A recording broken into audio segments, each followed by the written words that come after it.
জাল হক মাঝভান্ডারি, ওনার ড্রাইভারের নাম ছিল নাসির উদ্দিন। 3 বছর জাউল হক মাঝভান্ডারি রহমাতুল্লাহ আলাইহির সাথে সাথে উনি গাড়ি ড্রাইভিং করেছেন, গাড়ি চালনা করেছেন। দেখা যাইতো উনি বলেন তেল শেষ হয়ে গেছে, আমি হুজুরকে বলতাম হুজুর গাড়ির ট্যাঙ্কির মধ্যে তেল নাই। হুজুর বলতেন চালিয়ে যাও, থামানোর প্রয়োজন নাই, শূন্য ট্যাঙ্কিতেই শূন্য তেলেই গাড়ি চলবে। দেখা যায় ট্যাঙ্কির মধ্যে তেল নাই, পেট্রোল নাই, ডিজেল নাই, কেরোসিন নাই, 8 মাইল চললো বিনা তেলে। সুবহানাল্লাহ বলবেন না?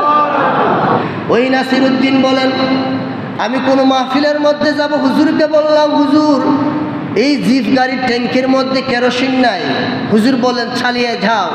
আমি 40 কিলোমিটার গেলাম, যাওয়ার পরে হুজুর বললেন যে নদী পার হয়েছে, নদী থেকে কিছু পানি নিয়ে নাও।